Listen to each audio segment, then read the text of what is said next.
and this is Today on eNCA, DSTV Channel 43. Now, it's been said time and again that determination and hard work goes a long way, and one person who seems to live by that philosophy is a perfect example of this. At 65 years of age, retired teacher Dr. Lorna Jonathan has graduated with a PhD in education.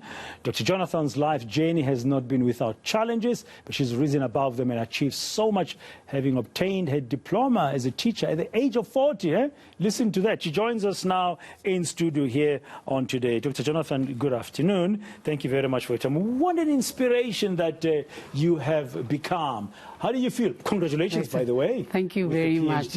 And thank you so much for having me. And to the viewers, I hope my story inspires you. It already does. I mean, when I read it the other day and I saw it, you graduated recently. Yes, day before yesterday, on the 9th, on Monday. On Monday? Yes. Monday is a special day for me. My daughter, one of my daughters turned 35 on Monday. Oh, so brilliant. You graduated on a very beautiful Congratulations. day. Anyway, congratulations. Now, thank just you. about you. I mean, there's another word which is grit. Yes. And just reading a little bit about you, I mean, I don't know anything about you. I thought, wow, I mean, from a very young age, yes, you were determined. Yes. What has been driving you along this journey? I think, first of all, having lost my mother so young, at the age of 10, and having gone through the struggles of poverty and hardship within my own household, I was so determined to make a difference. Are you the eldest of the siblings? I'm the eldest daughter. Eldest daughter. Yes, and when Mum passed away, we had a child within our household who was 10 months old. Can you imagine the difficulty we faced? I can't imagine that. I don't know how you went through that. I can't imagine it. Yes.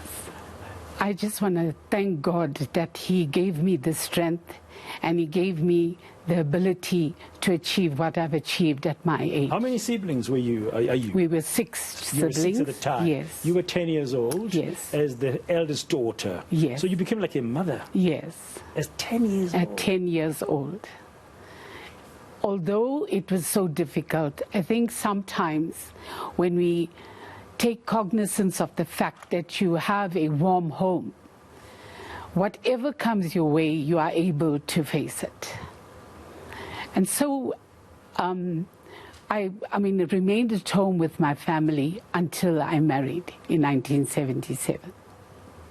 So when I married in 1977, I remained a housewife for a year, and then I went out and I looked for a job, and I wrote to the different departments, you know, looking for a job, and I was accepted as a school clerk, a position I held for 26 years. So you applied as a school clerk. Was the school a particular of interest of you, or you were just looking for a job? I just looking for a job. I just applied. Everywhere where you Everywhere, could wherever I could. That's in 1970? 1977. So you became a clerk, an administrative clerk at a primary school? Yes, at a primary school. Where was that? In Stanger, Kwadugusa. Okay. Now known as Kwadugusa. Kwadugusa, yes. That's yes. up north there, yes. north of Durban. So there you are. How old were you then?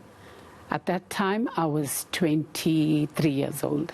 Yeah, still very young. So yes. you start work, and you worked for 20 years. 26 years as a clerk. Is that when you fell in love with education? Absolutely.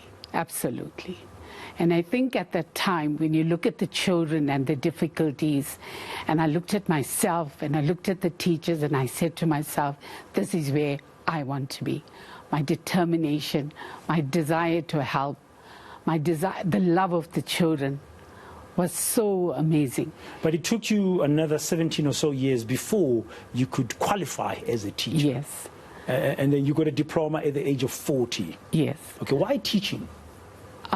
Whilst in that school, whilst in a school environment, and when you look at the children, and I love children, so I decided when I became financially stable to start the teaching career. And at 36, I enrolled to study. And at 40, I completed my first diploma. And at 45, I did the B.Ed honors degree. And then I wrote to the department. You would see there that within the school situation, I was not able to get a position. Whilst there were many vacancies within the environment, I was not able to get it. So I wrote to the Minister of Education at that time, Ina. So I sent her an email. That's in the KwaZulu-Natal province? Yes. Or nationally? Yes, in the KwaZulu-Natal. In the province, yes, the MEC, yeah. I just sent her an email. And to be honest with you, I didn't even expect a response. But within a few days, she responded to me and asked me to identify a school who is prepared to accept me. So obviously the protocols had to be followed, where the governing body had to accept. And I was accepted at that school. To teach what? To teach English. Teach English. To teach English and Afrikaans. Yes.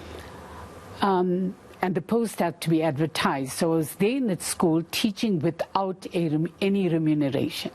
I just taught the children because of the love of teaching. Just like you taught for the love of it. It's just like a calling for you. Okay. Yes. So you spend that time now, you're in there, you're teaching. When do you get appointed? When does the system allow you to get appointed as a permanent educator? It didn't allow me. I just had to apply as a normal person whilst I was working there. So working for no salary, yes. Teaching for the love of it, yes. You kept on applying. Yes. So when did you secure the job? I was teaching there. I mean, I remained there as a clerk, getting a clerk's salary, not the salary of an educator. So in 2006, I was appointed as a permanent educator because I'd applied for a position and I was successful. And you've persevered up to the yes. PhD. Fascinating in the time that we have left. There's not a lot of time now. Is in your inspiring story, what was your PhD thesis on? It was the conceptions of kinship care in the African culture in present times and the effects it has on the education of a child. So is that about how the system in KwaZulu-Natal looks after its orphans? Yes, not basically the entire, it's basically the Zulu kinship care system. How they look after orphans? Yes, how they took care of You were orphaned at 10, you said? Yes. Okay. I mean, I lost my mom at 10. You lost your mom at 10, so your dad was still, so you're not an orphan at 10, but you lost your mom at 10. So there was an understanding, that thing for you, that you want to understand how is the impact on children today in KwaZulu-Natal? I think the thing that inspired me, that wanted me to go forward and to take care of these children when I looked at their circumstances. Because my master's degree was also with regards to orphan children. The master's degree was a faith-based intervention program of orphans and vulnerable children affected by AIDS in the context of poverty. And in this instances here, remember again, they are orphan children. They are taken in by different institutions where they live, and they stay away from family. They're in an environment with people they don't know. But they have to survive because there's no other means of survival. When I did that study, what came out of that study was the pain, the difficulty the children suffered. There was no personal attention. Because remember, you're living in an institution where there's a large number of children. So you don't get the love, the care of an intimate home surrounding. So when I looked at those children, and I needed to highlight their difficulties, I needed the department to know that we have children like this, where we need to come in, we need to support them. Because what happens in schools, and I think all of us are aware of that, when you get into a school situation and when children don't pay school fees, the children are called to the office, maybe they're given letters for parents to call to attend to these matters. They don't know that the children are living away from their family and living in different institutions.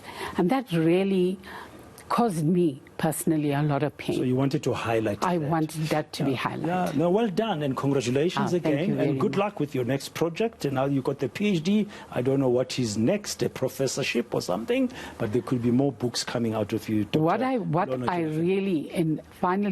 really wanted to achieve, this determination that I have, I want to just encourage anyone who's in similar circumstances like myself, to the greater world, especially to women, to remember that if you are determined, nothing stops you. You can climb the highest mountains if you have the determination, if you are spiritually strong, knowing, I mean, for me, my Lord and Savior Jesus Christ was right beside me. He ensured that I got what I needed.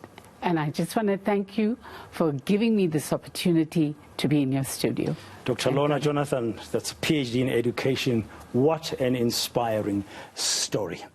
The latest top story.